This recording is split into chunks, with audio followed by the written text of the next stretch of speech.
अध्याय 4166 मिल गया। 4 महीने बाद पवन चक्र एक विशाल क्षेत्र द्वार के सामने आकर रुक गया। दूर से ही उस द्वार के चारों ओर काले प्रकाश की लहरें घूमती दिखाई दे रही थीं। पवन चक्र के भीतर अर्जुन उस क्षेत्र द्वार को देख रहा था। उसका चेहरा शांत था, लेकिन उसके भीतर हल्की बेचैनी चल रही थी। उसे नक्षत्र सीमा की सटीक स्थिति का पता नहीं था। जब से उसने ब्रह्मांड मानचित्र खरीदा था, वह लगातार उसे खोजने की कोशिश कर रहा था और उसने 3 संभावित स्थान चिन्हित किए थे। हिरण्य से मिलने से पहले उसने एक महान क्षेत्र में काफ़ी खोज की, लेकिन कुछ भी नहीं मिला। फिर हिरण्य को अपने अधीन करने के 2 महीने बाद वे दूसरे संभावित क्षेत्र में गए, पर वहां भी नक्षत्र सीमा का कोई निशान नहीं मिला। अब इस क्षेत्र द्वार के पीछे जो महान क्षेत्र था, वही आखिरी उम्मीद थी। अगर यहाँ भी नक्षत्र सीमा नहीं मिली, तो अर्जुन को समझ नहीं आता कि आगे कहाँ जाए। ये तीनों स्थान उसने केवल अनुमान से नहीं चुने थे, इसके पीछे तर्क था।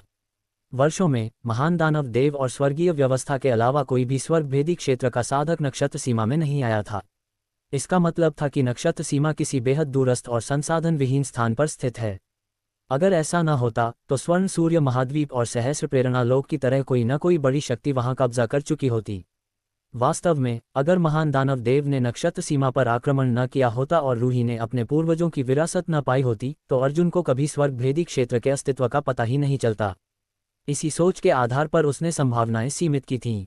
जिन 3 क्षेत्रों को उसने चुना था, वहां कोई बड़ी शक्ति नहीं थी। बस कुछ कमजोर जीवन शक्ति वाले ब्रह्मांड लोक थे, जहां संसाधनों की भी कमी थी। लेकिन पहले 2 क्षेत्रों में उसे कुछ नहीं मिला था। अब उसकी सारी उम्मीद इस तीसरे क्षेत्र पर टिकी थी।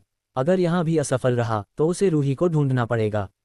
उसने स्वर्गीय व्यवस्था की स्मृतियां विरासत में पाई थीं, शायद उसे नक्षत्र सीमा का पता हो। अपने विचारों को संभालते हुए अर्जुन बोला, चलो। आदेश मिलते ही लावण्यश्री ने पवन चक्र को क्षेत्र द्वार में प्रवेश कराया। यद्यपि यह उड़ने वाला आर्टिफैक्ट उनकी रक्षा कर रहा था, फिर भी भीतर सभी को हल्का चक्कर महसूस हुआ। कुछ ही क्षणों में वे दूसरे महान क्षेत्र में पहुंच गए। अर्जुन ने तुरंत अपनी आध्यात्मिक बोध शक्ति फैलाई, लेकिन उसका दिल बैठ गया। उसे कुछ भी महसूस नहीं हुआ। वह नक्षत्र सीमा का शून्य सम्राट था और उसने उस दुनिया की इच्छा का एक हिस्सा प्राप्त किया था। अगर नक्षत्र सीमा बहुत दूर न होती, तो वह उसे महसूस कर सकता था। इसका मतलब था, या तो वह यहाँ नहीं थी, या फिर बहुत दूर थी। अर्जुन ने मन ही मन प्रार्थना की कि दूसरा ही सच हो और लावण्यश्री को आगे खोज जारी रखने का आदेश दिया। कुछ दिन बाद अचानक उसे कुछ आभास हुआ। उसने तुरंत एक दिशा की ओर देखा और उसके चेहरे पर मुस्कान फैल गई। उधर, उसी दिशा में, लावण्यश्री ने तुरंत दिशा बदल दी। हिरण्य हंस पड़ा, बधाई हो स्वामी, आपका सपना पूरा हो गया। आपकी मेहनत सफल रही। 4 महीनों में वह पूरी तरह स्वस्थ हो चुका था। पुनीत की मदद से उसका उपचार तेज हो गया था। हालांकि उसे नहीं पता था कि अर्जुन क्या खोज रहा है, लेकिन उसके उत्साह से साफ था कि उसे वह मिल गया है। हा, अर्जुन खुशी से हंस पड़ा, तुम्हें भी बधाई। हिरण्य बस चुप रह गया। एक दिन बाद, दूर एक अर्धचंद्राकार ब्रह्मांड लोक दिखाई दिया। उसे देखते ही अर्जुन ने गहरी सांस ली। जैसे कोई यात्री अपने घर लौटता है, वैसे ही उसके भीतर उत्साह और चिंता दोनों उमड़ पड़े। वह अर्धचंद्राकार दुनिया कोई और नहीं, बल्कि नक्षत्र सीमा थी। दूसरी दिशा से उसे एक हल्का संबंध भी महसूस हुआ। वह नया असुर लोक था, जिसकी देखरेख उसका देह कर रहा था। धीरे धीरे दूरी कम होने लगी और नक्षत्र सीमा स्पष्ट दिखने लगी। तभी लावण्यश्री घबरा गई, स्वामी, वहां कुछ है, उस दुनिया के बाहर एक विशाल वस्तु है। हिरण्य ने ध्यान से देखा और दंग रह गया। वो एक विशाल देवात्मा है। वह पर्वत जैसा दिखने वाला अस्तित्व वास्तव में एक विशाल देवात्मा था। हिरण्य ने केवल इसके बारे में सुना था, कभी देखा नहीं था। ये 3000 लोगों की सबसे शक्तिशाली जातियों में से एक थी। लावण्यश्री ने डरते हुए अर्जुन की ओर देखा। अर्जुन शांत स्वर में बोला, डरो मत, वह मेरा पुराना परिचित है। ये सुनकर सभी स्तब्ध रह गए, लेकिन अर्जुन का चेहरा गंभीर था। विशाल देव आत्मा का यहाँ होना इस बात का संकेत था कि नक्षत्र सीमा खतरे में है। ऐसी जाति केवल मरती हुई दुनियाओं की ओर आकर्षित होती थी। अगर नक्षत्र सीमा ठीक होती, तो वह यहाँ नहीं रहता। जल्द ही वे और करीब पहुंचे। तभी एक आवाज गूंजी, कौन है वहां? ये नक्षत्र सीमा है, रुक जाओ, नहीं तो मैं हमला करूंगी। अर्जुन मुस्कुराया, तुम तो बड़ी घमंडी हो गई हो, क्या करोगी अगर मैं न रुकूं? कुछ क्षण चुप्पी रही, फिर दांत भींचते हुए आवाज आई, नालायक, आखिर तुम लौट ही आए। वह उसकी आवाज पहचान चुकी थी।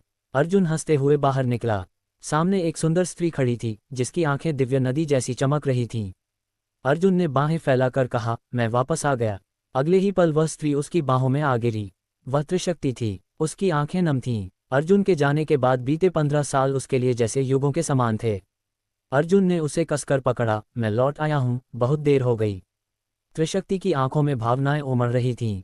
अर्जुन के जाने के बाद बाकी सम्राट उपचार में चले गए थे। पूरी नक्षत्र सीमा का भार उसी पर आ गया था। स्थिति दिन ब दिन बिगड़ती जा रही थी और वह डरती थी कि कहीं वह अर्जुन को निराश न कर दे। अब वह सब खत्म हो गया था। उसका बोझ उतर गया। दोनों एक दूसरे से अलग हुए। अर्जुन ने नक्षत्र सीमा की ओर देखा, उसका चेहरा गंभीर हो गया। पूरी दुनिया मृत्यु ऊर्जा से भरी थी। विश्व सिद्धांत अभी भी टूटे हुए थे। स्थिति उसकी उम्मीद से कहीं ज्यादा खराब थी। उसने विश्व वृक्ष की जड़ लाई थी, लेकिन उसे यकीन नहीं था कि वह इसे बचा पाएगी। अगर नहीं बचा पाया तो उसे सभी जीवों को यहाँ से ले जाना पड़ेगा। तभी लावण्यश्री और बाकी लोग पास आए। उन्होंने पास से देखा, ये दुनिया सच में मर रही थी। वे एक दूसरे को देखकर सिर हिलाने लगे। उनके अनुसार इसे बचाना असंभव था। त्रिशक्ति ने पूछा, ये लोग? अर्जुन ने कहा, मेरे अधीन हैं। लावण्यश्री और अन्य ने झुककर कहा, प्रणाम देवी। त्रिशक्ति चौंक गई। वह उनकी शक्ति महसूस नहीं कर पा रही थी, लेकिन वे महान दानव देव से भी अधिक शक्तिशाली लग रहे थे। और ऐसे लोग अर्जुन के अधीन थे। उसके मन में एक ही सवाल था, इन वर्षों में अर्जुन ने आखिर क्या क्या झेला था। यूरुमेंग को थोड़ा संदेह था, फिर भी उसने अपनी मर्यादा नहीं भूली। उसने हल्की मुस्कान के साथ तीनों की ओर सिर झुकाकर कहा, मेरे पति का इतने समय तक साथ देने के लिए आप सबका बहुत धन्यवाद। लावण्यश्री और बाकी लोग उसकी कृतज्ञता स्वीकार करने की हिम्मत नहीं कर सके। साथ ही वे भीतर ही भीतर हैरान थे। यूरुमेंग की शक्ति उनके सामने कुछ खास नहीं थी, लेकिन उसकी जैसी आकर्षक स्त्री मिलना बेहद दुर्लभ था। वे मन ही मन सोच रहे थे कि अर्जुन सच में बहुत भाग्यशाली है। थोड़ी बातचीत के बाद अर्जुन को पता चला कि यूरुमेंग यहाँ क्यों आए हैं। वह अदा को भोजन देने आई थी। नक्षत्र सीमा के सम्राट अभी भी उपचार में लगे थे, इसलिए इस समय पूरे संसार की रक्षा करने के लिए वही सबसे सक्षम थी। दूसरी ओर अदा नक्षत्र सीमा के बाहरी हिस्से में ही मंडरा रहा था। अर्जुन के जाने से पहले उससे एक समझौता हुआ था, लेकिन अदा बहुत बुद्धिमान नहीं था, इसलिए यह भी संभव था कि वह उसे भूल जाए और अचानक नक्षत्र सीमा को निगलने की कोशिश कर दे। उसे शांत रखने के लिए यूरुमेंग समय समय पर उसे भोजन देती रहती थी। ये भोजन सम्राट देवेंद्र और अन्य सम्राटों द्वारा निचले नक्षत्र लोक के मृत तारों से बनाया जाता था, जो लोकमणियों जैसा ही था। अर्जुन ने सिर हिलाया और यूरुमेंग का हाथ पकड़कर अदा की ओर बढ़ गया। इतने विशाल अस्तित्व के सामने अर्जुन एक चींटी जैसा लग रहा था। पहले जब वह ड्रैगन रूप में बदलता था, तब भी अदा की नाक के अंदर जाकर उसके नथुने के बाल पकड़ सकता था। इससे उसकी विशालता का अंदाजा लगाया जा सकता था। अदा, अदा, अर्जुन ने हाथ हिलाते हुए जोर से पुकारा। दूर खड़े लावण्यश्री और बाकी लोग घबराए हुए थे। उन्हें डर था कि अगर उस विशाल देव आत्मा ने जरा भी सांस छोड़ी तो अर्जुन का अंत हो जाएगा। इस समय अदा अपना भोजन चबा रहा था। चबाने की आवाज गूंज रही थी। अर्जुन की आवाज सुनकर उसने गर्दन बढ़ाई, ध्यान से देखा और मुस्कुराया, छोटे कीड़े तुम हो? अदा, तुम्हें याद रखता है। अर्जुन हंस पड़ा, लगता है तुम इतने भी मूर्ख नहीं हो। अदा तुम्हें याद रखता है। अदा भूखा है, अदा को खाना चाहिए। ये कहते हुए वह आगे झुका। एक पल में अर्जुन के शरीर में ठंडा पसीना आ गया। उसे ऐसा लगा मानो पूरा ब्रह्मांड उसके ऊपर दबाव बना रहा हो। उसने बाहरी ब्रह्मांड के चमत्कार देखे थे और उच्च स्तर के स्वर्ग भेदी क्षेत्र के योद्धाओं से भी मिला था, लेकिन इस विशाल देव आत्मा के सामने वे सब नगण्य लगते थे। वास्तव में ये विशाल देव आत्माएं पूरे ब्रह्मांड की सबसे शक्तिशाली जाति थीं। सौभाग्य से इनकी संख्या बहुत कम थी और वे आधे बुद्धिहीन थे, नहीं तो बाकी सभी जातियों के लिए कोई स्थान ही नहीं बचता। यह मानो इस बात का प्रमाण था कि स्वर्ग हर चीज में संतुलन बनाए रखता है। अदा के बोलते ही उसके पेट से जोरदार आवाज गूंजी। दूर खड़े लोग डर से पीले पड़ गए। अर्जुन ने तुरंत यूरुमेंग को इशारा किया। उसने कुछ शतरंज के मोहरों जैसे पदार्थ उसकी ओर फेंक दिए। नम नम नम, अदा संतुष्ट होकर खाने लगा। अर्जुन ने देर करना उचित नहीं समझा। वह बोला, तुम लोग यहीं रुको। नक्षत्र सीमा के सिद्धांत टूट चुके थे। ये संसार इतनी बड़ी शक्तियों को सहन नहीं कर सकता था। लावण्यश्री और बाकी सभी स्वर्ग भेदी क्षेत्र के थे। अगर वे अंदर जाते तो संसार को और नुकसान होता, इसलिए अर्जुन ने उन्हें बाहर ही रहने दिया। वे सहमत हो गए और देखते रहे कि अर्जुन और यूरुमेंग नक्षत्र सीमा में प्रवेश कर गए। उनके जाते ही तीनों पीछे हट गए। अदा का दबाव इतना भयानक था कि उसके पास खड़ा रहना असंभव था। नक्षत्र सीमा की हालत बेहद खराब थी। जगह जगह शून्य दरारें थीं। युद्ध के निशान अभी भी मौजूद थे। संसार धीरे धीरे मर रहा था और सम्राट भी इसे रोक नहीं पा रहे थे। प्राकृतिक आपदाएं लगातार हो रही थीं। पूर्वी क्षेत्र में समुद्र में एक जहाज भाग रहा था। उसके पीछे हजारों मीटर ऊंची लहरें उठ रही थीं। लोग चीख रहे थे, लेकिन प्रकृति के सामने कोई कुछ नहीं कर पा रहा था। दक्षिणी क्षेत्र में जमीन फट रही थी। लावा उफनकर शहरों को निगल रहा था। पश्चिमी क्षेत्र में भयानक रेत का तूफान सब कुछ निगलता जा रहा था। सिंघानिया परिवार का प्रमुख दूर खड़ा निराशा से देख रहा था। सब खत्म हो गया। उत्तरी क्षेत्र की स्थिति कुछ बेहतर थी क्योंकि उच्च स्वर्ग महल वहीं स्थित था। वहां के शिष्य लगातार आपदाओं का सामना कर रहे थे। एक शहर के सामने आकाश में तैरता हुआ एक मंदिर था, काल प्रवाह मंदिर। उसके द्वार पर दो लोग खड़े थे, आरुषान और अवनी। दोनों के चेहरे गंभीर थे। उनके सामने भयानक जमी हुई लहर आ रही थी। आ गई, अवनी बोली। दोनों ने हाथ उठाए और एक जटिल मुद्रा बनाई। समय अनंत बहता है, जैसे एक धारा, जैसे एक सपना। अचानक वह भयानक जमी हुई लहर रुक गई, मानो समय ही ठहर गया हो। लोग खुशी से चिल्लाने लगे, लेकिन दोनों के चेहरे पर खुशी नहीं थी। आरुषान बोला, ये पहले से ज्यादा खतरनाक है। अवनी ने पूछा, तुम संभाल सकते हो? क्या बात कर रही हो? वह बोला, अगर तुम थक जाओ तो बता देना। तभी स्थिति बिगड़ गई। अवनी ने तुरंत अनंत समय घड़ी निकाली। दोनों ने मिलकर उसे सक्रिय किया। समय की रेत उड़कर लहर में समा गई। लहर की शक्ति कम हुई, लेकिन पूरी तरह नहीं रुकी। दोनों पूरी ताकत से उसे रोकने लगे। तभी उनके मन में एक आवाज गूंजी, तुम दोनों ने बहुत अच्छा किया। अगले ही पल एक विशाल अदृश्य हाथ प्रकट हुआ। उसने हल्के से लहर को छुआ और वह भयानक जमी हुई लहर शांत हो गई। दोनों स्तब्ध रह गए। आरुषान उछल पड़ा, पिता लौट आए। वह तुरंत मंदिर लेकर उच्च स्वर्ग महल की ओर भाग गया। उसी समय चारों क्षेत्रों में सभी आपदाएं अचानक शांत हो गईं। लोग समझ गए, अर्जुन वापस आ चुका था। और पूरे नक्षत्र सीमा में एक ही खबर गूंज उठी, शून्य सम्राट लौट आए हैं। जैसे ही यह खबर फैली कि शून्य सम्राट अर्जुन वापस लौट आए हैं, चारों दिशाओं में खुशी की लहर दौड़ गई। मरती हुई इस नक्षत्र सीमा में रहने वाले अनगिनत लोग जीवन के लिए संघर्ष कर रहे थे। ऐसे में अर्जुन की वापसी उनके लिए नई उम्मीद बनकर आई। उच्च स्वर्ग महल के सबसे भीतर नागवंश के महान वृद्ध सागरनाथ और द्वितीय वृद्धा सुवीरा ने धीरे धीरे अपनी आंखें खोलीं। दोनों पति पत्नी थे और महान दानव देव के खिलाफ युद्ध में गंभीर रूप से घायल हो गए थे। इतने वर्षों के बाद भी वे पूरी तरह ठीक नहीं हो पाए थे, इसलिए वे लगातार एकांत साधना में लगे हुए थे। एक दूसरे की ओर देखते ही उनकी आंखों में खुशी झलक उठी। पूर्वी क्षेत्र के स्पिरिट बीस्ट द्वीप पर भैरवेंद्र, जो कि मार्शल बीस्ट सम्राट थे, हल्की मुस्कान के साथ बुदबुदाए। वो आखिरकार लौट आया। उन्होंने हाथ हिलाया और कई वर्षों से बंद दरवाजा धीरे धीरे खुल गया। बाहर सम्यक खड़ी थी। उसकी आंखों में चमक आ गई। पिताजी, क्या बड़े भाई अर्जुन लौट आए हैं? मैंने उनकी आवाज़ सुनी। भैरवेंद्र का चेहरा तुरंत उतर गया। तुम्हारा पिता 70 साल से एकांत साधना में है और तुम्हें उसकी चिंता नहीं, बस उसी अर्जुन की पड़ी है। सम्यक शर्म से लाल हो गई। पिताजी, आप कैसे हैं? भैरवेंद्र ने आह भरी। अभी मर नहीं रहा हूँ। ये सुनते ही वह दौड़कर आए, उनका हाथ पकड़कर बोली, तो मुझे अभी उच्च स्वर्ग महल ले चलिए। भैरवेंद्र झुंझला उठे। अर्जुन, मैं तुम्हारे साथ एक ही आसमान के नीचे नहीं रह सकता। सम्यक ने तुरंत मनाने की कोशिश की। पिताजी, ऐसा मत कहिए। शायद उनके पास आपकी चोट ठीक करने की दवा हो। आखिरकार भैरवेंद्र ने हार मान ली। ठीक है, चलो, मुझे भी उससे मिलना है। सम्यक खुशी से झूम उठी। इसी बीच सम्राट शाश्वत अपने महल से बाहर निकले। बाहर उनका पुत्र महागिरी और अन्य वरिष्ठ उनका इंतजार कर रहे थे। तुमने इन वर्षों में अच्छा काम किया, उन्होंने कहा। महागिरी ने शांत स्वर में उत्तर दिया, यह मेरा कर्तव्य था। अर्जुन लौट आया है, चलो उससे मिलते हैं। दोनों तुरंत निकल पड़े। देवदर्शी सम्राट ने अपनी भविष्यवाणी देखकर हंसते हुए कहा, महान शुभ संकेत हैं, नक्षत्र सीमा फिर से जीवित होगी। उनका शिष्य धवल चौंक गया। गुरुदेव, क्या सच में अर्जुन इस संकट को खत्म कर सकते हैं? लगभग निश्चित है, उन्होंने उत्तर दिया। चलो उच्च स्वर्ग महल चलते हैं। धीरे धीरे सभी महान सम्राट अपने अपने स्थानों से निकल पड़े। औषधि गुरु, युद्ध सम्राट, पुष्प छाया सम्राट, हिमपंत सम्राट, सभी एक ही दिशा में बढ़ रहे थे, उच्च स्वर्ग महल। सिर्फ सम्राट ही नहीं, बल्कि अनेक महान योद्धा और अर्जुन के पुराने साथी भी वहां पहुंचने लगे। उच्च स्वर्ग महल में हजारों शिष्य एकत्र होकर एक स्वर में बोले, स्वागत है महल स्वामी। आसमान से उतरते हुए अर्जुन ने सबको देखा, पुराने मित्र, गुरु और परिवार। उसकी नज़र अपने माता पिता पर पड़ी। वह आगे बढ़ा और झुककर बोला, पिताजी, माताजी, आपका पुत्र अपना कर्तव्य नहीं निभा पाया। माँ समीरा की आंखों में आंसू आ गए। तुम्हें महान काम करने हैं, हमारी चिंता मत करो। पिता ने कहा, यदि तुम इस संसार को बचा सको, वही सबसे बड़ा कर्तव्य होगा। अर्जुन ने गंभीरता से सिर हिलाया।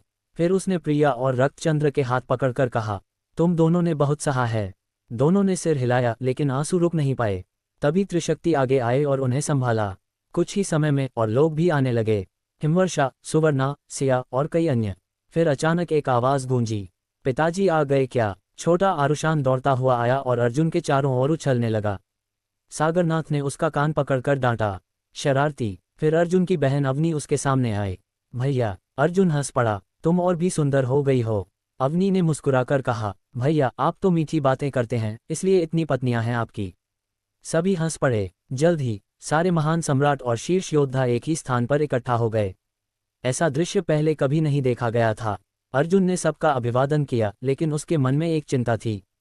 इन सभी सम्राटों की आभा पहले से अधिक अस्थिर थी। उनकी चोटें ठीक नहीं हुई थीं, बल्कि और बिगड़ गई थीं। तभी उसे समझ आया, क्यों इतने वर्षों से ये लोग कुछ नहीं कर पाए। कुछ ही समय में एक भव्य सभा आयोजित की गई। सैकड़ों महान योद्धा वहां उपस्थित थे और सबसे आगे बैठा था अर्जुन। सभी उसकी बातें सुन रहे थे, बाहरी ब्रह्मांड की अद्भुत कहानियां, और हर एक के दिल में एक ही भावना उठ रही थी, आशा। ये वह क्षण था जब शीर्ष साधकों को पहली बार इस असीम बाह्य ब्रह्मांड का वास्तविक स्वरूप समझ आया। अब उन्हें ज्ञात हुआ कि महासम्राट कोई अंतिम मार्शल अवस्था नहीं, बल्कि केवल एक विशेष उपाधि है। महासम्राटों के ऊपर भी एक उच्चतर स्तर होता है, स्वर्गभेदी क्षेत्र के स्वामी, जो अपने शरीर के भीतर ही एक लघु ब्रह्मांड रच देते हैं।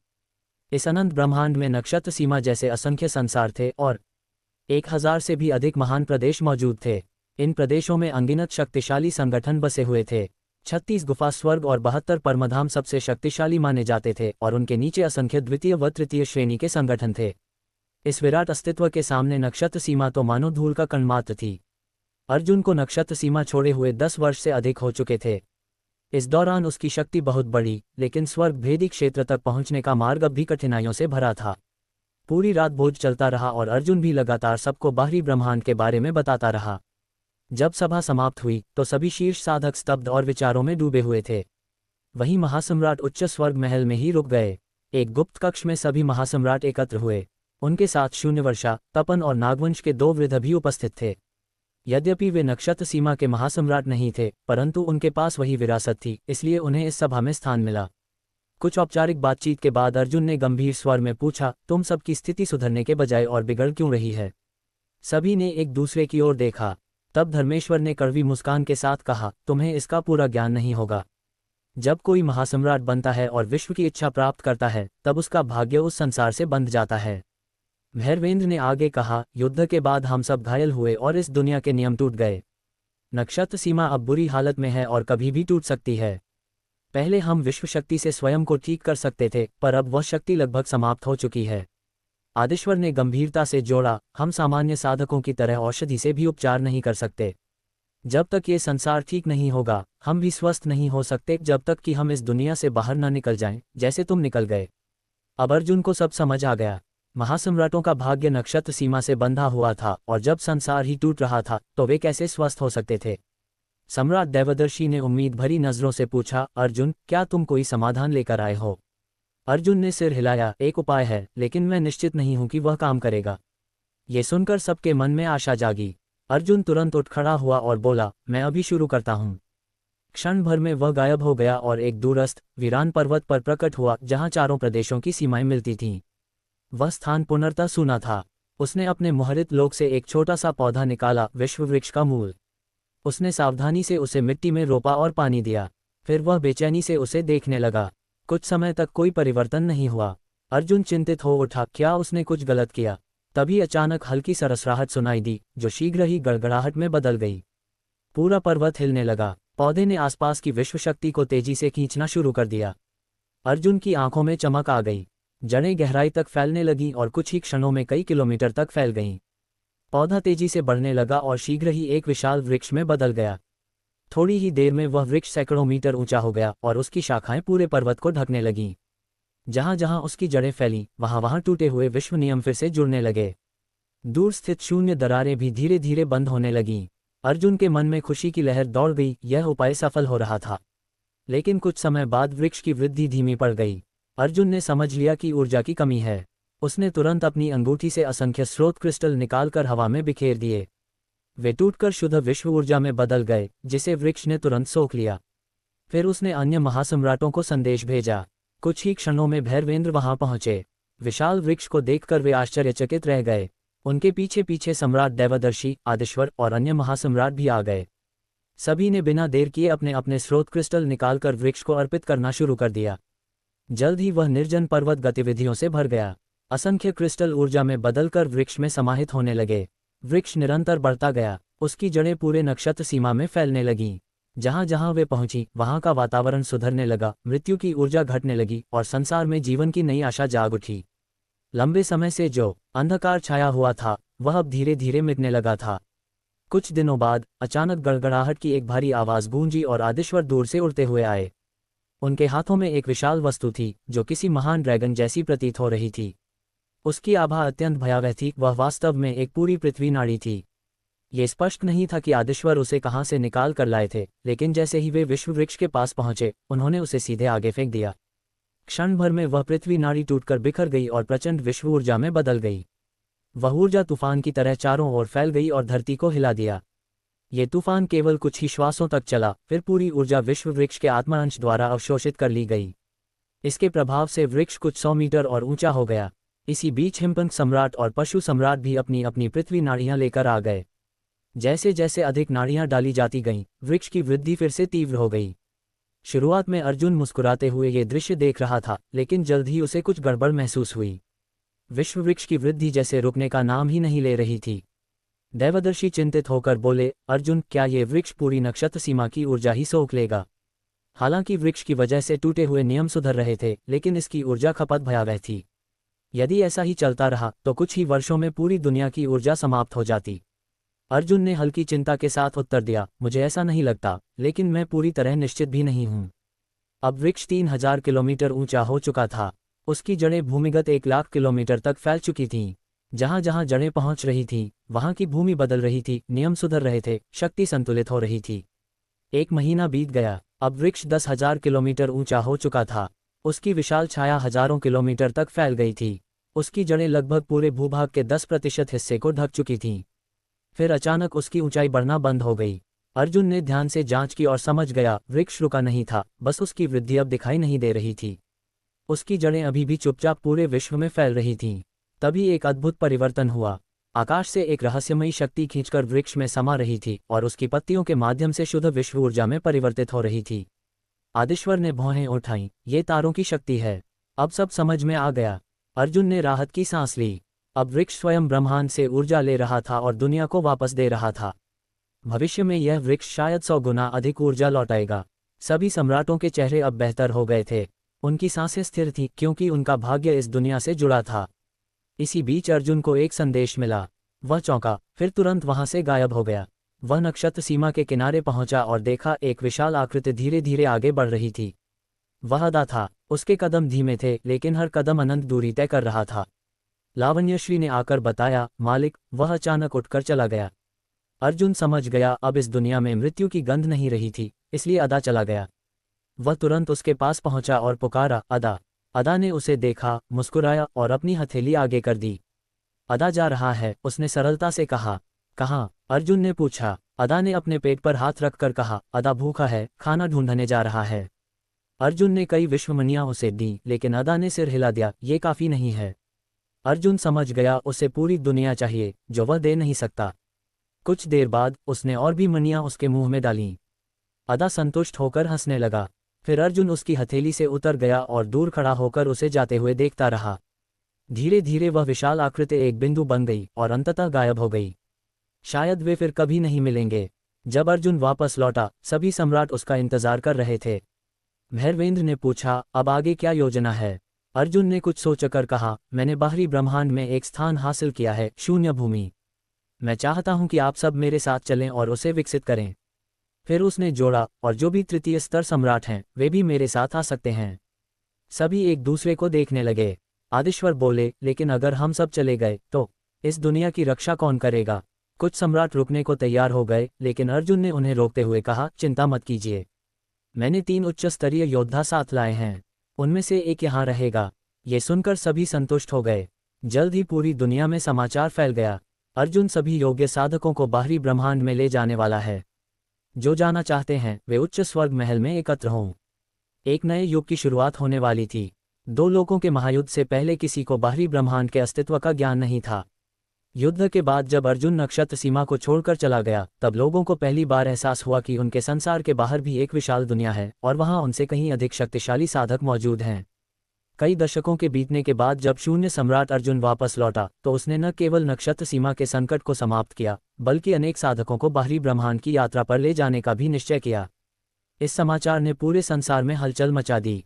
असंख्य साधक इस अवसर को पाने के लिए दौड़ पड़े। चारों क्षेत्रों के नगरों और महान शक्तियों से अनगिनत साधक उत्तरी क्षेत्र के उच्च स्वर्ग महल के पास स्थित हिमनगर में एकत्र होने लगे। वहां के शिष्यों ने नाम, पृष्ठभूमि, साधना स्तर और विशेष कौशल दर्ज करने का कार्य संभाल रखा था। कुछ ही समय में हिमनगर पूरी तरह लोगों से भर गया। दक्षिणी क्षेत्र में नीलसूर्य मंदिर के मुख्य शिखर मायरिया संत शिखर पर मंदिराध्यक्ष मार्गेश्वर हाथ पीछे बांधे बादलों को निहार रहे थे। उनके साथ स्वरा भी खड़ी थीं। उगते सूर्य की किरणें बादलों को स्वर्णिम बना रही थीं। तभी पीछे से कदमों की आहट आए और 3 लोगों ने एक साथ प्रणाम किया। ये थे प्रहर्ष, वैराग्यानंद और नीलांगी, मंदिर की नई पीढ़ी के सबसे प्रतिभाशाली शिष्य, जो अब दूसरे क्रम के सम्राट स्तर के शक्तिशाली वृद्ध बन चुके थे। मार्गेश्वर ने मुस्कुराकर कहा कि उनके पास एक शुभ समाचार है। उन्होंने बताया कि वे तीनों अब इतनी ऊंचाई पर पहुंच चुके हैं कि उन्हें और कठिन परीक्षा लेनी चाहिए। फिर उन्होंने अचानक घोषणा की कि वे मंदिराध्यक्ष का पद छोड़ना चाहते हैं और उनमें से किसी एक को उत्तराधिकारी बनाना चाहते हैं। तीनों स्तब्ध रह गए। नीलांगी ने संकोच से कहा कि वे अभी इतने अनुभवी नहीं हैं कि इतने बड़े पद को संभाल सकें। वैराग्यानंद ने भी यही चिंता जताई, पर मार्गेश्वर ने दृढ़ता से कहा कि उन्होंने निर्णय ले लिया है। तभी प्रहर्ष ने बात घुमाते हुए पूछा कि क्या ये सब बाहरी ब्रह्मांड में जाने की योजना से जुड़ा है। पहले तो मार्गेश्वर ने बात टालने की कोशिश की, पर अंततः मान गए कि वे और स्वरा दोनों अर्जुन के साथ जाने वाले हैं। इसलिए वे मंदिर की जिम्मेदारी किसी को सौंपना चाहते थे। लेकिन तीनों शिष्यों ने पहले ही हिमनगर में अपना नाम दर्ज करा लिया था। ये सुनते ही मार्गेश्वर का चेहरा उतर गया। उन्हें ऐसा लगा जैसे दिल पर चोट लगी हो।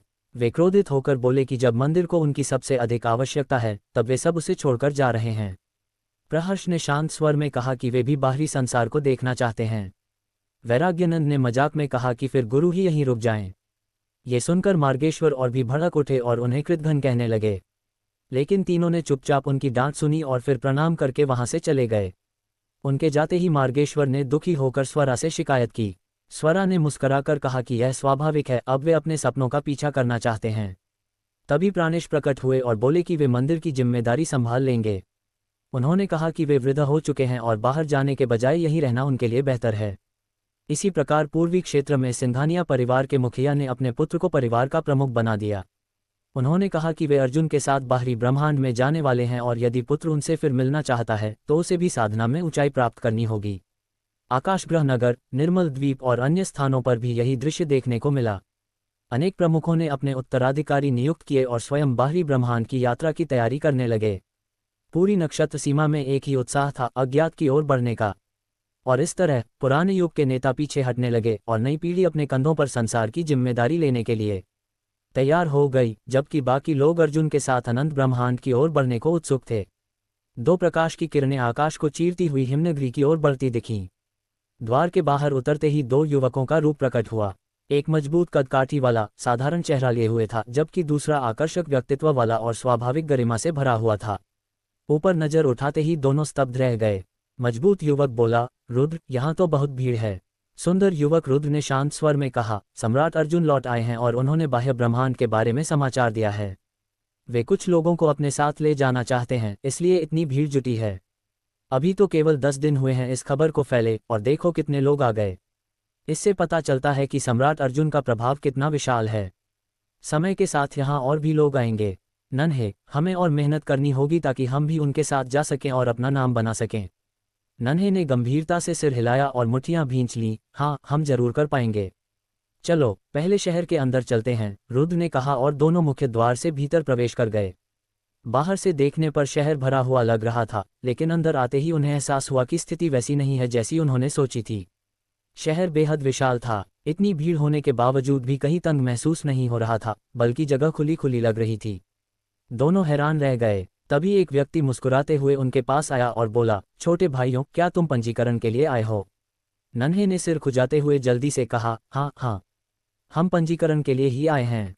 आप? वह व्यक्ति मुस्कुराया, मैं उच्च स्वर्ग महल का शिष्य हूँ। मेरा नाम अमित है। तुम मुझे वरिष्ठ भाई अमित कह सकते हो। मेरा काम तुम्हारे जैसे लोगों को पंजीकरण के स्थान तक ले जाना है। ये सुनते ही दोनों की आंखें चमक उठीं। उनके चेहरे पर प्रशंसा और ईर्ष्या दोनों झलक रही थीं।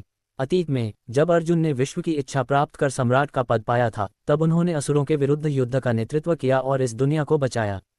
तभी से उच्च स्वर्ग महल पूरे नक्षत्र लोक में प्रसिद्ध हो गया था। अनगिनत लोग उस महल में शामिल होने का सपना देखते थे, पर वर्षों से वहां किसी को शिष्य नहीं बनाया गया था। रुद्र और नन्हे साधारण पृष्ठभूमि से आए थे। उन्होंने केवल इसके बारे में सुना था, लेकिन ये पहली बार था जब वे यहाँ आए थे और किसी शिष्य से मिले थे। उन्हें लगा कि वरिष्ठ भाई अमित सच में अलग हैं, मानो सूर्य की तरह चमक रहे हों। उनकी आभा से ही पता चल रहा था कि वे बहुत शक्तिशाली हैं। रुद्र ने संयम रखते हुए हाथ जोड़कर कहा, वरिष्ठ भाई अमित, एक प्रश्न है। हमारी साधना के स्तर के अनुसार हमें कहाँ पंजीकरण करना चाहिए? अमित ने मुस्कुराकर कहा, अगर मैं गलत नहीं हूं तो तुम दोनों मूल प्रत्यावर्तन क्षेत्र में हो। रुद्र थोड़ा शर्मिंदा होकर बोला, हमें साधना देर से शुरू करने का मौका मिला, इसलिए। लेकिन एक बात बताए, क्या हमारे जैसे लोगों को भी सम्राट अर्जुन के साथ जाने का मौका मिल सकता है? यहाँ तो सभी बहुत शक्तिशाली लगते हैं। अमित हंस पड़ा, सिर्फ साधना ही सब कुछ नहीं है। अगर तुम्हारे पास कोई विशेष कौशल है, जैसे रसायन विद्या, शस्त्र निर्माण या चक्रव्यूह रचना, तो तुम्हारे पास भी अवसर है। चक्रव्यूह रचना? रुद्र ने भौहें उठाईं। हाँ, अमित ने कहा। रुद्र और नन्हे ने एक दूसरे को देखा और एक साथ बोले, हम चक्रव्यूह रचना में निपुण हैं। बहुत अच्छा, अमित ने सिर हिलाया, आओ मैं तुम्हें उसी स्थान पर ले चलता हूँ। वे शहर की विशाल सड़कों पर चलते हुए चारों ओर आश्चर्य से देखते जा रहे थे। थोड़ी देर बाद रुद्र ने पूछा, वरिष्ठ भाई अमित, बाहर से ये शहर इतना बड़ा नहीं दिख रहा था, फिर अंदर इतना विशाल क्यों लग रहा है? अमित मुस्कुराया, तुम्हारी समझ तेज है। वास्तव में ये शहर इतना बड़ा नहीं था। पहले यहाँ केवल 10 लाख लोग ही रह सकते थे, लेकिन अब यहाँ 1 करोड़ से अधिक लोग हैं और फिर भी जगह बची हुई है। ये सब सम्राट अर्जुन की देन है। क्या उन्होंने कोई विशेष तकनीक इस्तेमाल की है? रुद्र ने गंभीर होकर पूछा। अमित ने कंधे उचकाए, मुझे नहीं पता, लेकिन वे स्थान सिद्धांत के महान ज्ञाता हैं। कुछ न कुछ तो उन्होंने किया ही होगा। सम्राट अर्जुन सच में अद्भुत हैं। रुद्र की आंखों में चमक थी। नन्हे हंसते हुए बोला, एक दिन हम भी ऐसे ही शक्तिशाली बनेंगे। अमित ने इशारा किया, वो रहा पंजीकरण स्थल। अब तुम खुद जाओ, मुझे और लोगों को लाना है। दोनों ने झुककर कहा, धन्यवाद वरिष्ठ भाई अमित। अमित भीड़ में गायब हो गया। दोनों ने सामने के विशाल भवन को देखा, जहां लोग आ जा रहे थे। वे भी अंदर चले गए। अंदर कई खंड बने हुए थे और हर खंड में एक शिष्य बैठा था। लोग पंक्तियों में खड़े थे। रुद्र और नन्हे ने एक कम भीड़ वाली पंक्ति चुनी और इंतजार करने लगे। जल्द ही उनकी बारी आई। उन्होंने झुककर कहा, वरिष्ठ भाई प्रणाम। शिष्य ने मुस्कुराकर कहा, घबराओ मत, बस पंजीकरण और एक परीक्षा होगी। दोनों ने अपना नाम, आयु और कौशल बताया। शिष्य चौंक गया, केवल 12 साल में इतनी प्रगति, और चक्रव्यूह रचना भी। ठीक है, यहाँ एक ऊर्जा संग्रह चक्रव्यूह बनाकर दिखाओ। दोनों तुरंत काम में लग गए। कुछ देर बाद एक व्यक्ति अंदर आया और हर जगह निरीक्षण करने लगा। जब वह उनके पास पहुंचा तो शिष्य खड़ा होने लगा, पर उसने इशारे से रोक दिया। वह व्यक्ति उनके चक्रव्यूह को ध्यान से देखने लगा। कुछ क्षण बाद उसने कहा, तुमने सामग्री 10% कम इस्तेमाल की है, 2 आधार भी हटाए हैं, फिर भी प्रभाव 20% बढ़ा है। ये प्राचीन शैली है जो अब दुर्लभ है। रुद्र और नन्हे स्तब्ध रह गए। वह आगे बोला, तरीका अनोखा है, लेकिन अभ्यास में कमी है। यदि इसे सुधार लिया तो प्रभाव और बढ़ सकता है। फिर उसने संतोष से सिर हिलाया, बुरा नहीं। उसने मुस्कुराते हुए पूछा, तुम्हें किसी प्राचीन गुरु की विरासत मिली है न? ये सुनते ही दोनों के चेहरे बदल गए। उनका सबसे बड़ा रहस्य एक अनजान व्यक्ति ने पहचान लिया था। उनके भीतर एक खतरनाक विचार उठा, क्या इस व्यक्ति को चुप करा देना चाहिए? ओह, उस व्यक्ति ने उनकी हत्या की भावना को भांप लिया था। वह मुस्कुराते हुए उन्हें देख ही रहा था कि अचानक उसका आभामंडल उफान मार गया। अर्जुन और नन्ही को ऐसा महसूस हुआ मानो किसी पहाड़ ने उन्हें टक्कर मार दी हो। दोनों कराह उठे और पीछे की ओर लड़खड़ा गए। उनकी छाती में रक्त उफनने लगा। ये तो सम्राट स्तर का साधक है। दोनों के दिल में भय छा गया। वे केवल मूल वापसी क्षेत्र में थे, ऐसे में उस दबाव का सामना कैसे कर सकते थे? अगर उस व्यक्ति ने अपनी शक्ति का 99% न रोका होता तो वे उसी क्षण फट जाते। उनकी आत्माएं देर तक कांपती रहीं। जब वे संभले तो वह व्यक्ति कहीं दिखाई नहीं दे रहा था। दोनों ने एक दूसरे को देखा और पाया कि वे ठंडे पसीने में भीगे हुए थे। तुम दोनों को बधाई, उच्च स्वर्ग महल का शिष्य अपनी कुर्सी से उठकर बोला। अर्जुन और नन्ही चौंक गए, समझ नहीं पाए कि बधाई क्यों दी जा रही है। अर्जुन ने माथे का पसीना पोंछते हुए पूछा, वरिष्ठ भाई, वो व्यक्ति कौन था? शिष्य मुस्कुराया, तुम दोनों आत्मिक संरचनाओं के मार्ग में कुशल हो, फिर भी उसे नहीं पहचानते। अर्जुन झेप गया, हम दोनों गांव में ही पले बड़े हैं, ज्यादा अनुभव नहीं है। कृपया बताइए। शिष्य का चेहरा गंभीर हो गया, उसका उपनाम दक्षिणेश है। ये सुनते ही दोनों की आंखें फैल गईं। क्या वो दक्षिणेश महागुरु थे? नन्ही लगभग चिल्ला उठा, हाँ वही। दोनों वहीं जड़ हो गए। आत्मिक संरचना के साधकों के रूप में उन्होंने दक्षिणेश महागुरु का नाम अनगिनत बार सुना था। वह पूरे नक्षत्र लोक के सबसे महान संरचना गुरु माने जाते थे। उच्च स्वर्ग महल की रक्षा व्यवस्था भी उन्हीं की बनाई हुई थी, जिसने असुरों के आक्रमण को कई बार रोका था। उनका योगदान भी उतना ही महान था जितना शून्य सम्राट का। वे हमेशा इस महागुरु को आदर्श मानते थे, लेकिन आज जब वह उनके सामने आए तो वे उन्हें मारने तक का विचार कर बैठे। ये सोचकर दोनों का चेहरा लाल हो गया। तभी शिष्य फिर बोला, महागुरु दक्षिणेश ने कभी किसी की इतनी प्रशंसा नहीं की। उन्होंने कहा कि तुम्हारी संरचना बुरी नहीं है, इसका मतलब है कि वे तुमसे प्रभावित हैं। क्या सच में? नंगी की आंखें चमक उठीं। दोनों अभी भी स्तब्ध थे जब वे सभा भवन से बाहर निकले। उच्च स्वर्ग शिखर के मुख्य कक्ष में एक अलग ही दृश्य था। वातावरण में मधुर सुगंध फैली हुई थी। विशाल बिस्तर पर कई स्त्रियां थकी हुई अवस्था में पड़ी थीं। अर्जुन ने धीरे से सारिका को अपने से अलग किया और उठकर बैठ गया। उसने चारों ओर देखा और हल्का सा मुस्कुरा दिया। काफी समय बाद उसे ऐसा समय मिला था, इसलिए वह पिछले कुछ दिनों से बेहद उग्र हो गया था। हालांकि ये सभी स्त्रियां सम्राट स्तर की थीं, फिर भी उसकी शक्ति के आगे टिक नहीं पाईं। सारिका ने तो अंत तक मुकाबला करने की कोशिश की, लेकिन अंत में वह भी बेहोश हो गई। सुवर्णा, प्रिया और रक्तचंद्र पहले ही हार मान चुकी थीं। सबसे ज्यादा सहनशीलता त्रिशक्ति में थी, लेकिन अंततः वह भी थककर एक कोने में सिमट गई। अर्जुन ने कपड़े पहने और कमरे से बाहर निकल गया। बाहर महाप्रबंधक एरन उसका इंतजार कर रही थी। अंदर का दृश्य देखकर वह हल्का सा शर्मा गई। हिमनगरी का क्या हाल है? अर्जुन ने पूछा। एरन ने जवाब दिया, चारों दिशाओं से लोग आ रहे हैं। आधे महीने में ही 3 करोड़ लोग पंजीकरण कर चुके हैं। अर्जुन चौंक गया, इतने ज्यादा? आप कितनों को ले जाना चाहते हैं? अधिकतम 5 लाख। एरन असहाय मुस्कुराए। इतनी बड़ी संख्या में से चुनना आसान नहीं था। अर्जुन बोला, सिर्फ ताकत नहीं, क्षमता और भविष्य भी देखना होगा। और उन्हें ये भी बताना होगा कि बाहरी ब्रह्मांड खतरों से भरा है। जैसा आदेश। एरन ने सिर झुकाया। फिर अर्जुन थोड़ा झेपते हुए बोला, एक काम और, मेरे बाल संवार दो। मुझे माता पिता से मिलना है। एरन हंस पड़ी, मैं नहीं, पर कोई है जो कर सकती है। थोड़ी देर बाद एक सुंदर युवती अंदर आई। वह सिया थी। वरिष्ठ भाई, उसने झिझकते हुए कहा। अर्जुन हंस पड़ा, इतनी औपचारिकता क्यों? अचानक उसने उसे खींचकर अपने पास कर लिया।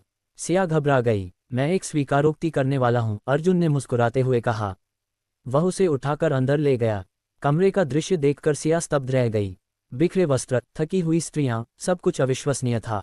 अर्जुन ने उसे धीरे से बिस्तर पर बैठाया। अब तुम्हारी बारी है, उसने मजाक में कहा।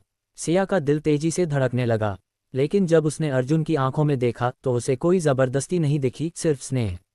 उसकी झिझक धीरे धीरे खत्म हो गई। उसने आंखें बंद की और अर्जुन को गले लगा लिया। उस क्षण उसने निर्णय ले लिया, अब वह अपने भावनाओं को नहीं छिपाएगी। अर्जुन ने उसे बेहद कोमलता से अपनाया। काफी देर बाद सिया गहरी नींद में चली गई। जब वह जागी तो देखा कि बाकी स्त्रियां उसे देख रही थीं। उसे सब याद आ गया। वह शर्म से चिल्लाई और खुद को चादर में छुपा लिया। अब वह किसी की आंखों में देखने की हिम्मत नहीं जुटा पा रही थी। प्रणाम पिताजी, माँ। अर्जुन ने अपने वस्त्र ठीक किए और घुटनों के बल बैठकर अपने माता पिता को नमस्कार किया। अरे जल्दी उठो, समीरा ने उसे तुरंत सहारा देकर खड़ा किया। उनकी आंखें हल्की लाल हो गई थीं।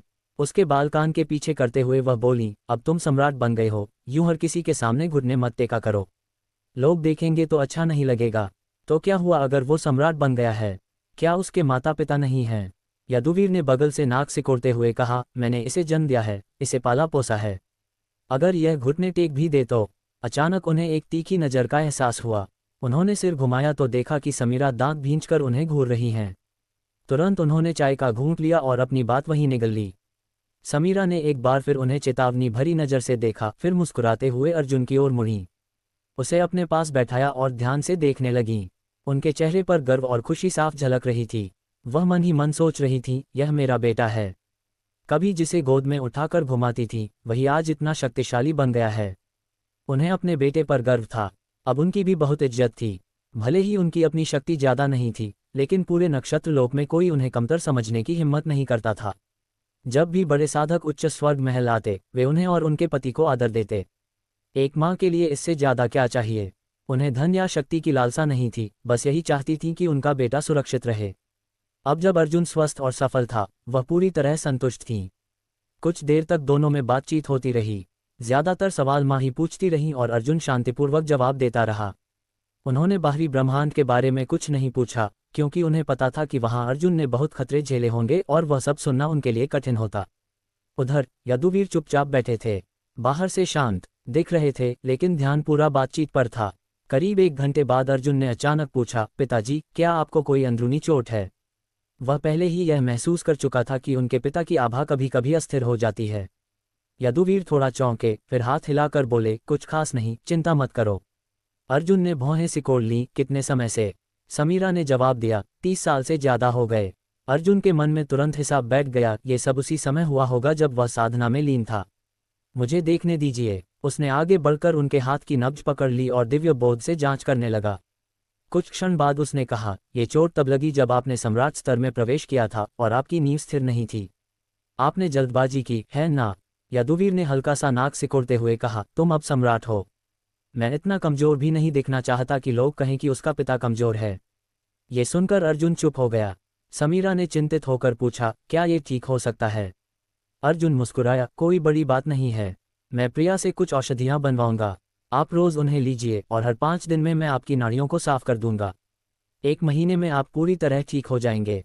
समीरा ने राहत की सांस ली और यदुवीर के चेहरे पर भी संतोष दिखा। अर्जुन ने गंभीर होकर कहा, लेकिन आगे से इतना जोर मत डालिएगा। आपने ही मुझे सिखाया था कि हर चीज में संतुलन जरूरी है। फिर वह बोला, जब आप बाहरी ब्रह्मांड में जाएंगे, वहां और भी अच्छे संसाधन मिलेंगे, आपकी शक्ति अपने आप बढ़ेगी। समीरा और यदुवीर ने एक दूसरे को देखा। फिर समीरा ने धीरे से कहा, हमने सोचा है, हम अभी बाहरी ब्रह्मांड नहीं जाएंगे। अर्जुन चौंक गया, क्यों? समीरा मुस्कुराई, हमें ये जगह बहुत प्रिय है, और जब तुम सब चले जाओगे तो कोई तो यहाँ रहकर इसे संभालेगा। ये तुम्हारा घर है, जब भी तुम्हें जरूरत हो तुम लौट सको। अर्जुन कुछ कहने ही वाला था कि यदुवीर ने उसे रोक दिया, हम महत्वाकांक्षी नहीं हैं। वहां जाकर हम तुम्हारी मदद भी नहीं कर पाएंगे, उल्टा बोझ बनेंगे। इसलिए यहीं रहना बेहतर है, और मुझे लगता है कि ये दुनिया बदल रही है, जैसे फिर से जन्म ले रही हो। इसका तुमसे कोई संबंध है ना? अर्जुन ने सिर हिलाया। यदुवीर ने आगे कहा, बाहरी ब्रह्मांड में संसाधन ज्यादा हैं, लेकिन यहाँ रहकर हमें और गहरी समझ मिल सकती है। इसलिए हमने फैसला कर लिया है। अर्जुन समझ गया, ये निर्णय गलत नहीं था। कुछ देर बाद उसने कहा, ठीक है, मैं आपके निर्णय का सम्मान करता हूँ, लेकिन मैं समय समय पर आपसे मिलने आता रहूंगा। यदुवीर हंस पड़े, हम दोनों तो खुश रहेंगे, तुम बस अपना काम करो। तभी अचानक 2 आकृतियां अंदर आईं। भैया, अवनी ने खुशी से पुकारा। नमस्ते दादा दादी। आरुषान ने विनम्रता से प्रणाम किया, फिर अर्जुन की ओर देखकर बोला, पिताजी। अर्जुन ने मुस्कुराते हुए उसके कंधे पर हाथ रखा, तुमने अच्छा काम किया है। आरुषान ने गंभीर होकर कहा, पिता का भार उठाना पुत्र का कर्तव्य है। फिर उसकी आंखों में चमक आए, पिताजी, क्या बाहरी ब्रह्मांड मजेदार है? अर्जुन मुस्कुराया, क्या तुम जाना चाहते हो? बिल्कुल, उसने उत्साह से कहा। अर्जुन ने ठुड्डी सहलाते हुए कहा, ठीक है, लेकिन पहले तुम्हें साबित करना होगा कि तुम खुद की रक्षा कर सकते हो। अपनी शक्ति दिखाओ, अगर मुझे संतोष हुआ तो मैं तुम्हें साथ ले जाऊंगा। आरुषान की आंखों में जोश भर गया, कृपया मार्गदर्शन कीजिए। आकाश में प्रवाहित काल मंदिर स्थिरता से मंडरा रहा था, और उसके सामने की सीढ़ियों पर आरुषान और अवनी गंभीर चेहरे लिए खड़े थे। अतीत में उन्होंने काल प्रवाह महासम्राट की विरासत प्राप्त की थी और कई सदियों तक साथ रहकर साधना की थी। इतने वर्षों में वे इतने एकरूप हो चुके थे कि एक दूसरे के मन को बिना बोले समझ लेते थे। इसलिए जब भी वे किसी शत्रु का सामना करते, हमेशा साथ मिलकर लड़ते। अब जब अर्जुन उनकी क्षमता की परीक्षा लेना चाहता था, तो स्वाभाविक रूप से उन्हें मिलकर ही मुकाबला करना था। वर्षों की साधना के बाद वे अब द्वितीय स्तर सम्राट बन चुके थे। यदि वे दोनों मिलकर प्रवाहित काल मंदिर को सक्रिय करते तो अधिकांश तृतीय स्तर सम्राट भी उनके सामने टिक नहीं सकते थे। फिर भी अर्जुन के सामने खड़े होकर उन्हें अत्यधिक दबाव महसूस हो रहा था। अर्जुन बस वहीं खड़ा था, बिना किसी आभा के, फिर भी वह एक ऐसी अजेय पर्वत की तरह प्रतीत हो रहा था जिसकी चोटी देखने के लिए ऊपर देखने पर भी अंत नजर नहीं आता। छोटी माँ, हमें पूरी ताकत लगानी होगी। आरुषान के हाथ पसीने से भीग चुके थे, लेकिन उसकी आंखों में जोश जल रहा था, मानो वह दुनिया को उलट देने को तैयार हो। अवनी ने सिर हिलाया और गहरी सांस ली, उसकी सुनहरी आंखें हल्की चमक उठीं। हाथ पीछे बांधे, अर्जुन उनसे 1000 मीटर दूर खड़ा मुस्कुरा रहा था, मैं तुम दोनों पर अत्याचार नहीं करूंगा। मैं नक्षत्र सीमा की विश्व शक्ति का उपयोग नहीं करूंगा और अपनी शक्ति को तुम्हारे स्तर तक सीमित कर दूंगा। अगर तुम 3 चालों में मुझे छू लेते हो तो तुम्हारी जीत मानी जाएगी। आरुषान गर्जा, पिताजी, हमें कम मत समझिए। इन वर्षों में मैंने समय बर्बाद नहीं किया। मैं पहले से कहीं अधिक शक्तिशाली हूँ। बातों का कोई मतलब नहीं, आक्रमण करो। अर्जुन ने उंगली से इशारा किया। आरुषान दांत भींच रहा था, तभी अवनी बोली, तो हमारी पहली चाल देखिए। दोनों ने बिना किसी संवाद के एक साथ हाथों की मुद्राएं बनानी शुरू कर दीं। उनके हर एक हाव भाव बिल्कुल समान थे, जैसे एक ही व्यक्ति उन्हें कर रहा हो। अर्जुन ने ये देखकर संतोष से सिर हिलाया। इतने वर्षों की साधना ने उन्हें एक कर दिया था। उनकी मुद्राएं देखकर अर्जुन हंसा। काल प्रवाह मोहर, यह मैं भी कर सकता हूँ। उसने भी हाथों से मोहर बनाए। काल प्रवाह मोहर, काल प्रवाह महासम्राट की विशेष दिव्य कला थी, जिससे समय के सिद्धांतों की झलक मिलती थी। अर्जुन ने इसे पहले ही सीख लिया था और उसे पूर्ण रूप से समझ चुका था। जैसे ही समय सिद्धांत सक्रिय हुए, दोनों पक्षों के चारों ओर ऊर्जा उमड़ने लगी। यद्यपि अर्जुन ने देर से शुरुआत की, परंतु उसकी कला पहले सक्रिय हुई। गर्जन की ध्वनि गूंज उठी। उसने अपनी हथेली आगे बढ़ाई। उधर आरुषान और अवनी ने भी मंदिर के भीतर से अपनी हथेलियां आगे बढ़ाईं। दोनों की समय शक्तियां मध्य आकाश में टकराईं। उस क्षण ऐसा प्रतीत हुआ जैसे हजारों वर्ष बीत गए हों। शुरुआत में दोनों बराबरी पर थे, लेकिन अचानक स्थिति बदल गई। मंदिर की शक्ति से आरुषान और अवनी की शक्ति बढ़ गई और उन्होंने अर्जुन की कला को दबा दिया। तो यह मंदिर की शक्ति है? अर्जुन ने आश्चर्य से कहा। आरुषान हंसा। हमने गुरु की विरासत पाई है और यह उनका निवास है। यहाँ हमारी समय शक्ति और भी प्रबल हो जाती है। पिताजी, चौंक गए ना? कुछ ही क्षणों में अर्जुन की मुहर टूट गई। दूसरी चाल, अवनी ने पुकारा। उसके सामने एक छोटा रेत घड़ी प्रकट हुआ, जिसमें से 10,008 कणों वाली दिव्य रेत बहने लगी। ये वही दिव्य रेत थी जिसे काल प्रवाह महासम्राट ने कठिन परिश्रम से बनाया था। रेत हवा में उठी और समय मुहर के साथ मिलकर और भी भयानक शक्ति बन गई। अर्जुन गंभीर होकर पीछे हटने लगा। आरुषान ने हाथ हिलाया। 4 ऋतुएं बीत चुकी हैं, अब आपको नींद आ रही है। पिताजी, विश्राम करिए। तीनों तकनीकें मिलकर एक बन गईं। अर्जुन की आंखों के सामने रेत के कण छा गए। उससे पहले ही उसे अत्यधिक थकान महसूस होने लगी। आत्मिक आक्रमण। उसने भौं उठाई। दिलचस्प। अचानक वह रुक गया और रेत को आने दिया। आरुषान खुश हो गया, लेकिन अवनी चिंतित थी। जैसे ही रेत उसे घेरने वाली थी, अर्जुन ने एक उंगली आगे बढ़ाई और स्थान सिद्धांत की शक्ति का प्रयोग किया। अचानक दूरी अनंत हो गई। रेत वहीं ठहर गई, मानो समय रुक गया हो। असल में वह चल रही थी, पर इतनी धीमी कि स्थिर प्रतीत हो रही थी। हम हार गए, आरुषान ने दांत भींचकर कहा। अवनी ने भी मुहर तोड़ दी। अर्जुन ने हाथ हिलाकर अपनी शक्ति वापस ली और रेत वापस रेत घड़ी में लौट गई। वह बोला, तुम्हारे गुरु सच में महान थे। उन्होंने इस संसार को बचाने के लिए अपना जीवन बलिदान कर दिया। तुम्हें उनकी इच्छा को आगे बढ़ाना होगा। आरुषान गंभीर होकर बोला, मैं आपकी बात नहीं भूलूंगा। 2 महीने बाद मेरे साथ बाहरी ब्रह्मांड चलने के लिए तैयार रहना। इतना कहकर अर्जुन गायब हो गया। आरुषान और अवनी एक दूसरे को देखने लगे। क्या मैंने सही सुना? उन्होंने हमें बाहरी ब्रह्मांड चलने को कहा? आरुषान ने पूछा। अवनी मुस्कुराई। क्या तुम यही नहीं चाहते थे? आरुषान की आंखें चमक उठीं। बाहरी ब्रह्मांड, मैं आ रहा हूं। उधर अर्जुन जब उच्च स्वर्ग महल लौटा तो सब स्त्रियां जाग चुकी थीं। सिया लाल चेहरा लिए खड़ी थी। त्रिशक्ति और सारिका उसे घूर रही थीं। अर्जुन ने हल्की मुस्कान के साथ पूछा, अच्छा आराम हुआ? सिया और भी लाल हो गई। त्रिशक्ति ने ताना मारा, आराम हुआ या नहीं, इससे क्या फर्क पड़ता है? फिर उसने अर्जुन की कमर पकड़कर कहा, अब जो हुआ है उसकी जिम्मेदारी भी लो। अर्जुन ने अनजान बनते हुए पूछा, क्या मतलब? त्रिशक्ति ने सिया की ओर इशारा किया, उसे स्वीकार करो। अर्जुन बोला, मैं पहले ही कर चुका हूं। त्रिशक्ति गुस्से में बोली, और उसकी गुरु हिमवर्षा को क्या जवाब दोगे? अर्जुन चुप हो गया। फिर त्रिशक्ति बोली, ठीक है, मैं खुद जाकर बात करूंगी। सुवर्णा, तुम भी साथ चलो। सुवर्णा ने सिर हिलाया। ये सुनकर अर्जुन ने राहत की सांस ली। 2 महीने बीत गए। हिमनगरी के विशाल चौक में आज असंख्य लोग एकत्रित थे। संख्या इतनी अधिक थी कि मानो मानव सागर उमड़ पड़ा हो। लगभग 6 लाख साधक वहां उपस्थित थे। फिर भी उस भीड़ में कोई अव्यवस्था नहीं थी। सभी लोग सुव्यवस्थित पंक्तियों में खड़े थे, बिल्कुल प्रशिक्षित सैनिकों की तरह। पूरे वातावरण में गहरी शांति छाई हुई थी, लेकिन हर एक की आंखों में उत्साह और आशा की चमक साफ दिखाई दे रही थी। भीड़ के बीच आकाश और नन्ही भी खड़े थे।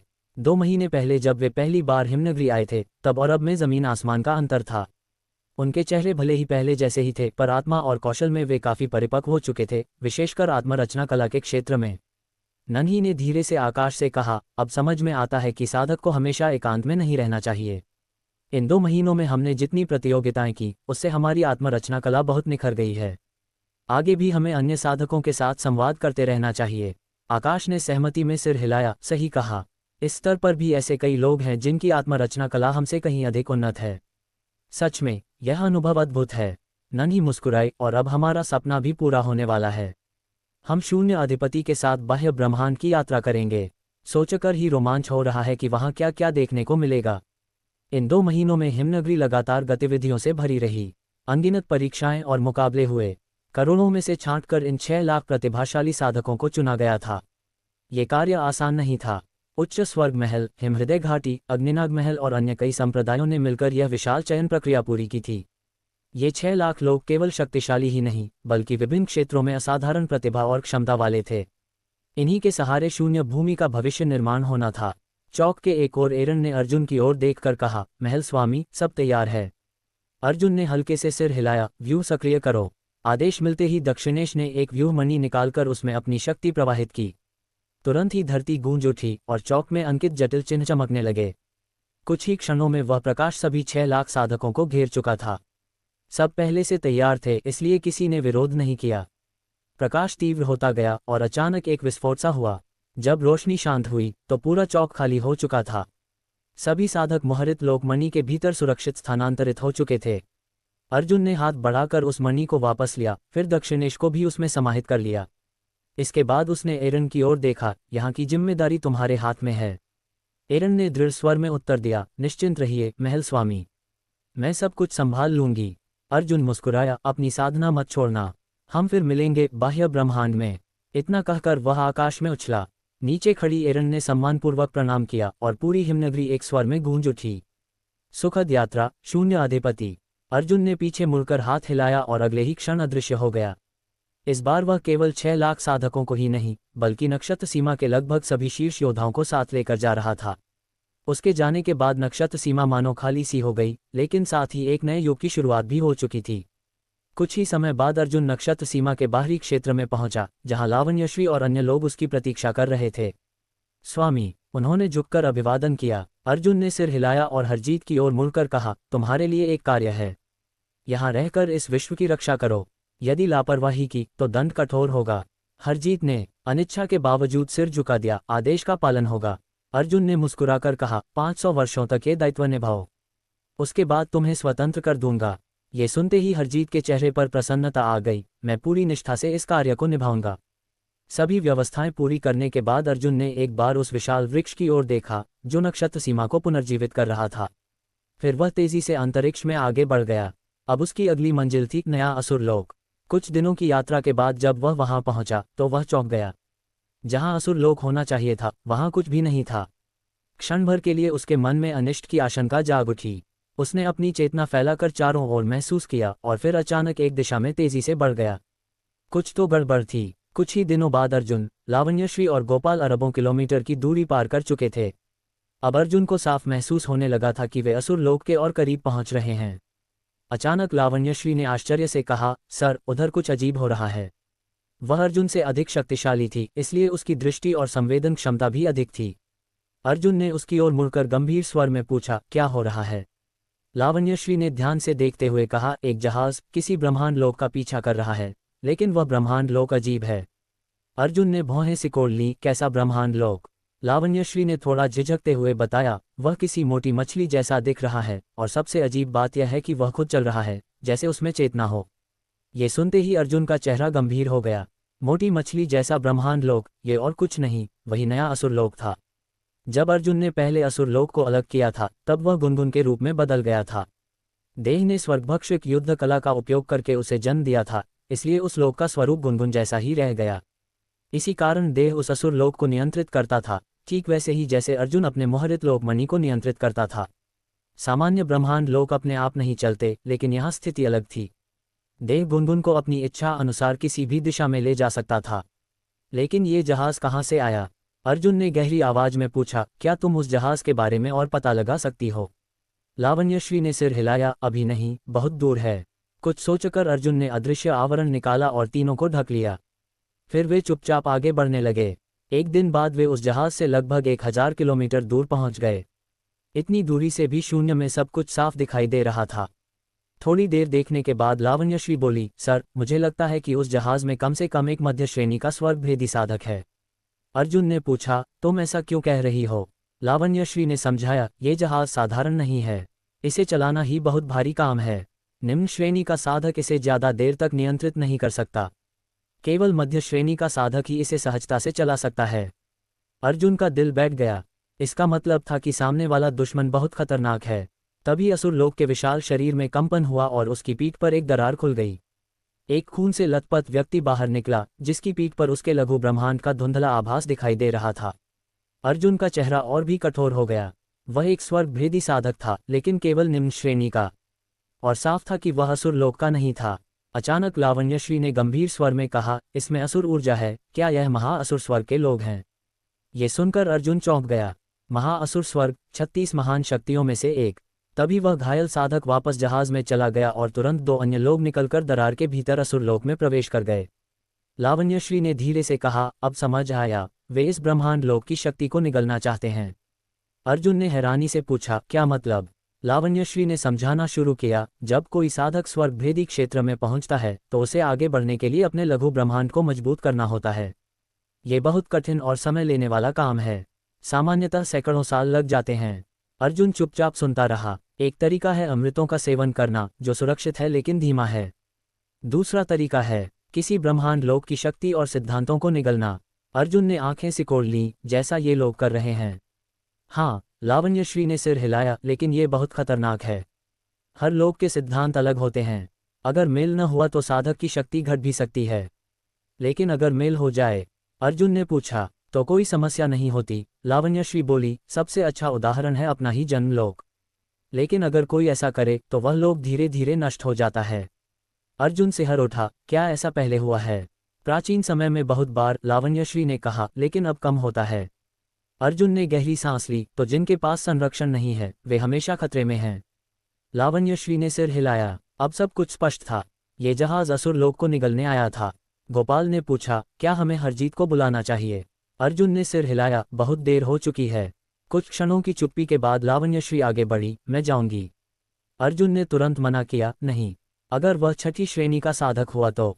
लावण्यश्री हल्का मुस्कुराई, वह भी उस ब्रह्मांड लोक में व्यस्त है। वह मेरे साथ समय बर्बाद नहीं करेगा, और अगर स्थिति बिगड़ी तो मैं भाग सकती हूँ। फिर उसने गंभीर होकर कहा, आपने मुझे जो फल दिया था उससे मुझे सैकड़ों साल की साधना बच गई। यह उपकार मैं कभी नहीं चुका सकती। अब आपकी बारी है तो मैं पीछे नहीं हटूंगी। उसकी आंखों में दृढ़ संकल्प चमक रहा था। काफी देर तक सोचने के बाद अर्जुन ने कहा, तुम जा सकती हो, लेकिन इसे अपने साथ ले जाना होगा। ये कहकर उसने लावण्यश्री को 2 अंतरिक्ष संकेत स्तंभ दिए और उन्हें इस्तेमाल करने का तरीका समझाया। उसने सिर हिलाकर उन्हें ले लिया। इन संकेत स्तंभों की मदद से अगर उसे कोई खतरा भी मिलता तो उसके बच निकलने की संभावना बहुत अधिक थी। असल में ये संकेत स्तंभ अर्जुन ने खुद बनाए थे और ये केवल जोड़ी में काम करते थे। एक स्थान को चिन्हित करता था और दूसरा सक्रिय करने पर उपयोगकर्ता तुरंत शून्य को पार कर उस स्थान तक पहुंच सकता था। संकेत स्तंभ रखने के बाद लावण्यश्री खुद ही अदृश्य आवरण से बाहर निकल गई। दोनों पक्षों के बीच लगभग 1000 किलोमीटर की दूरी थी, लेकिन मिड रैंक स्वर्ग भेदी क्षेत्र के साधकों के लिए ये कुछ भी नहीं था। जैसे ही लावण्यश्री प्रकट हुई, उसे दूर खड़े जहाज से एक शक्तिशाली आध्यात्मिक बोध उसकी ओर झपटता महसूस हुआ। उसने अपनी विश्व शक्ति को फैलाया ताकि जहाज का मालिक उसकी ओर ध्यान दे। मौका मिलते ही अर्जुन ने दांत भींचे और चुपचाप गोपाल के साथ असुर लोक की ओर बढ़ गया। कुछ ही समय में वे असुर लोक की विश्व दीवार की दरार तक पहुंच गए। पीछे मुड़कर देखा तो लावण्यश्री शांति से उस जहाज पर उतर चुकी थी। हालांकि वह 5वें क्रम की स्वर्ग भेदी साधिका थी, फिर भी वह अपने शत्रु की असली ताकत नहीं जानती थी। ऐसे में सीधे दुश्मन के जहाज पर जाना बहुत बड़ा जोखिम था। अगर सामने वाला उसे नुकसान पहुंचाना चाहता तो वह गहरे संकट में फंस सकती थी। ये समझते हुए कि वह उसकी मदद के लिए खुद को खतरे में डाल रही है, अर्जुन ने और देर नहीं की और असुर लोक में प्रवेश कर गया। बाहर से असुर लोक एक अजीब मछली जैसा दिखता था, लेकिन अंदर का संसार बेहद विशाल था। अंदर आते ही अर्जुन ने महसूस किया कि विश्व शक्ति बुरी तरह से डगमगा रही है और पूरा असुर लोक कांप रहा है। उसी समय एक परिचित आभा उससे जुड़ गई, वह उसकी देह की आभा थी। देह अर्जुन की आत्मा के अंश से जन्मी पत्थर आत्मा थी, इसलिए दोनों के बीच गहरा संबंध था। जैसे अर्जुन उसे महसूस कर सकता था, वैसे ही देह भी उसे पहचान सकती थी। अर्जुन की उपस्थिति का एहसास होते ही देह ने तुरंत संदेश भेजे।